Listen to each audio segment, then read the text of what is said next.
नमस्कार, आप देख रहे हैं न्यूज समय तक और मैं हूं आपके साथ अमन त्रिवेदी। आइए नजर डालते हैं आज की ताजा मोदी खबरों ने पर। दुनिया को दिखाई साबरमती आश्रम की झलक, खादी से किया वर्ल्ड लीडर्स का स्वागत।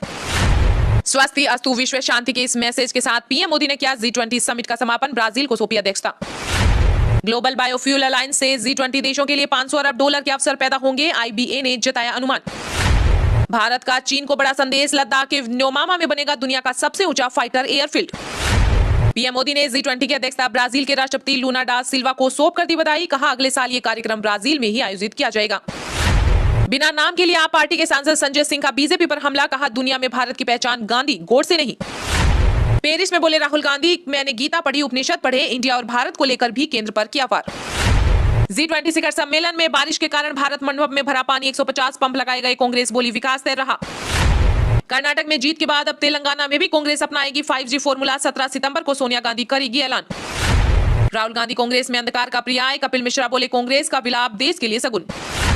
सर्वसहमति से पारित दिल्ली घोषणा पत्र, अफ्रीकी यूनियन के शामिल होने के बाद दुनिया में दिखी भारतीय कूटनीति और राजनीति की दमक। राजस्थान के सीएम अशोक गहलोत का बीजेपी पर हमला, कहा 30 साल में गांधी परिवार से नहीं है कोई पीएम, फिर मोदी जी गांधी परिवार से इतना क्यों डरते हैं। अयोध्या के राम मंदिर में जनवरी की 22 तारीख को पीएम मोदी करेंगे पहली आरती, होगी प्राण प्रतिष्ठा।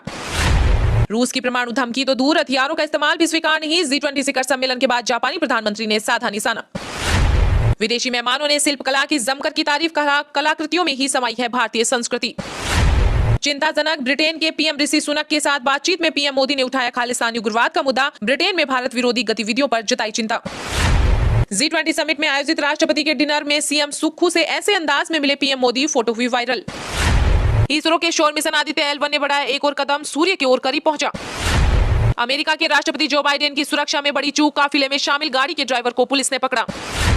विदेश जाते हैं और कहते हैं कि सम्मान बढ़ा, लेकिन पता चलता है कि उन्होंने जाकर अपने उद्योगपति मित्रों के लिए शो देखे। बड़े बिजनेसमैन को वहां से कारोबार मिल रहा है, प्रियंका गांधी का पीएम मोदी पर हमला। ब्रिटेन की संसद में घुसा चीनी जासूस, पीएम ऋषि सुनक की पार्टी नेताओं संग निकले करीबी संबंध। भाजपा का प्लान ए तैयार, हर साल 2 लोकसभा सीट पर बनेगा कॉल सेंटर, 20,000 वर्कर करेंगे हल्ला बोल। G20 समिट का समापन, ब्राजील को सौंपी 2024 की अध्यक्षता, पीएम मोदी ने एक वर्चुअल सेशन का रखा प्रस्ताव। सुबह सपा अध्यक्ष ओपी राजभर ने किया बड़ा दावा, कहा यूपी सरकार में मंत्री बनेंगे हम और दारा सिंह चौहान। पंजाब में मुंह ढककर बाइक चलाने वालों की अब खेर नहीं, पकड़े जाने पर पुलिस करेगी सख्त कार्रवाई। राजस्थान के मुख्यमंत्री अशोक गहलोत ने कहा विजन 2030 डॉक्यूमेंट से योजनाबद्ध तरीके से होगा राज्य का विकास। G20 संपन्न, फ्रांस के राष्ट्रपति बोले भारत ने दुनिया को शांति और एकता का संदेश दिया। केंद्रीय वित्त मंत्री निर्मला सीतारमण ने वित्त वर्ष 2022-23 के डेट लोन के आंकड़ों की दी जानकारी, बोली भारत का विदेशी डेट सर्विस रेशियो 5.3% है। G20 समिट को लेकर अखिलेश यादव का तंज, बोले विदेशी मेहमानों को 56 भोग परोसे, देशवासी 5 किलो अनाज के भरोसे, अगला चुनाव इसी भेद को मिटाने के लिए लड़ा जाएगा। जन आशीर्वाद यात्रा में जा रहे बीजेपी कार्यकर्ताओं की सड़क दुर्घटना में मौत, 2 गंभीर रूप से घायल। चुनाव से पहले शिवराज सरकार का बड़ा ऐलान, एमपी में शुरू होगी मुख्यमंत्री लाडली बहना आवास योजना। दिल्ली में आयोजित G20 सम्मेलन को लेकर जेडीयू का बड़ा बयान, मदन सहनी बोले समय की बर्बादी है। पीएम मोदी ने राष्ट्रपति मैक्रो के संख्या लंच, बोले नई ऊंचाइयों को छुएंगे दोनों देशों के संबंध। महागठबंधन की सरकार बनाने के बाद नीतीश की पीएम मोदी से पहली मुलाकात, द्रौपदी मुर्मू के साथ जो बाइडेन भी दिखे। मध्य प्रदेश की 1,31,00,000 बहनों को सीएम शिवराज ने दी बड़ी सौगात, बहनों के खाते में 1,269 करोड़ की राशि की ट्रांसफर। झारखंड की जेल के डर से सीएम सोरेन का अफसरों पर कम हुआ भरोसा, बाबूलाल मरांडी बोले सरकार इतनी हड़बड़ी में है कि 2 साल की अनिवार्य तैनाती के नियम को भी तार-तार कर दिया गया है। 2 दिवसीय दौरे पर आज वाराणसी आएंगे मॉरिशस के प्रधानमंत्री प्रविंद जुगनाथ, काशी विश्वनाथ मंदिर में करेंगे दर्शन। यूपी में स्वामी प्रसाद मौर्य ने G20 को बताया ढाक के 3 बात, कहा घोसी ने बंद कर दी ओपी राजभर की बोलती। वाहनों पर ब्रेक के बाद दिल्ली की हवा हुई साफ, 10 सितंबर को साल का सबसे कम AQI।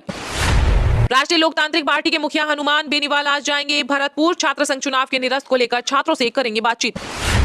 मध्य प्रदेश में कमलनाथ और दिग्विजय सिंह पर भड़के केंद्रीय मंत्री ज्योतिरादित्य सिंधिया, कहा सड़क पर उतर जाने की दी थी सलाह।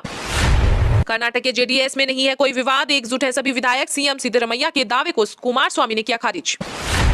राजस्थान के निवाई में प्रियंका गांधी की जनसभा, सीएम गहलोत बोले आज देश में खतरनाक माहौल, लोकतंत्र खतरे में है। विवादों में फिर धीरेन्द्र कृष्ण शास्त्री, वंशकार समाज को लेकर की अभद्र टिप्पणी, एफआईआर की मांग।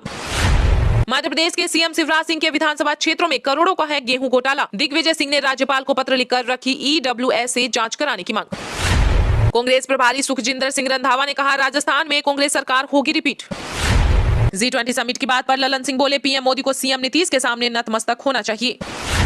हिमाचल में बारिश ने मचाई भारी तबाही, सीएम सुक्खू ने पीएम मोदी से की राष्ट्रीय आपदा घोषित करने की मांग। बिहार में राजद के राष्ट्रीय अध्यक्ष लालू प्रसाद यादव राबड़ी देवी पहुंचे देवघर, दोनों हाथ जोड़कर किया अभिवादन, आज करेंगे बाबा की पूजा। यूपी की घोसी में दारा सिंह चौहान को मिली हार, ओपी राजभर को भी लगा करारा झटका, शिकस्त के बाद भी मिलेगा मंत्री पद। टोंक निवाई में कांग्रेस महासचिव प्रियंका गांधी बोली, ईआरसीपी पर मौन क्यों है केंद्र सरकार, राजस्थान के 13 जिलों का बड़ा मुद्दा है।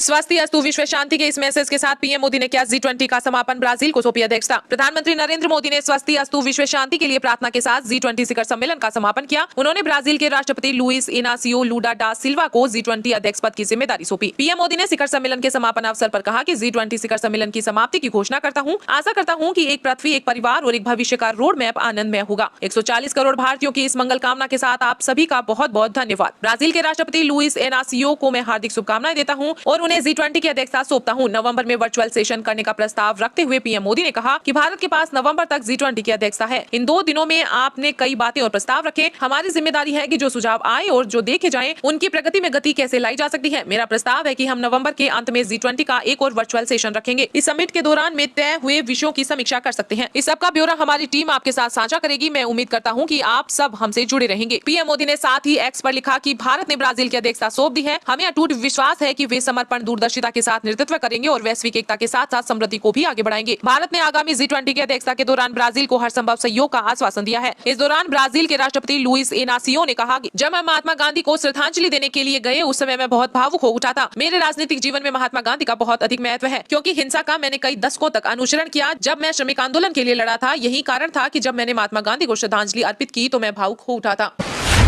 पेरिस में बोले राहुल गांधी, बोले मैंने गीता पढ़ी, उपनिषद पढ़े। इसके बाद इंडिया और भारत को लेकर भी केंद्र पर किया वार। यूरोप के दौरे के तहत फ्रांस पहुंचे कांग्रेस नेता राहुल गांधी ने एक बार फिर भारत सरकार पर निशाना साधा है। उन्होंने पेरिस में इंडिया भारत नाम विवाद और हिंदुत्व जैसे मुद्दों पर बात की और कहा कि लोग किसी चीज का नाम बदलना चाहते हैं, वे इतिहास को नकारने की कोशिश कर रहे हैं। राहुल ने कहा कि हमारे संविधान में इंडिया को दैट इज भारत राज्य के एक संघ के रूप में परिभाषित किया गया है। भारत इन राज्यों से मिलकर इंडिया या भारत बना है। सबसे अहम बात यह है कि इन राज्यों में शामिल सभी लोगों की आवाज सुनी जाती है और किसी भी आवाज को कुचला या डराया नहीं जाता। राहुल गांधी ने कहा कि मैंने गीता पढ़ी है, उपनिषद पढ़ा है और कई अन्य हिंदू किताबें भी पढ़ी है, लेकिन भारतीय जनता पार्टी जो करती है उसमें कुछ भी हिंदुत्ववादी नहीं है। इंडिया यानी भारत राज्यों का एक संघ है। जो लोग किसी चीज का नाम बदलना चाहते हैं, वे मूल रूप से इतिहास को नकारने की कोशिश कर रहे हैं। छात्रों को संबोधित करते हुए राहुल गांधी ने कहा कि मैंने इस बारे में बात की कि कैसे इंडिया दैट इज भारत अपने सभी लोगों की आवाज का प्रतिनिधित्व करता है और कैसे एक डिसेंट्रलाइज और डेमोक्रेटिक भारत की एक नई राजनीतिक दृष्टि आगे बढ़ने का। फिलहाल खबर में इतना ही। तब तक के लिए देखते रहिएगा न्यूज समय तक और दीजिए यानी हमें यानी कि अमन त्रिवेदी को इजाजत। नमस्कार।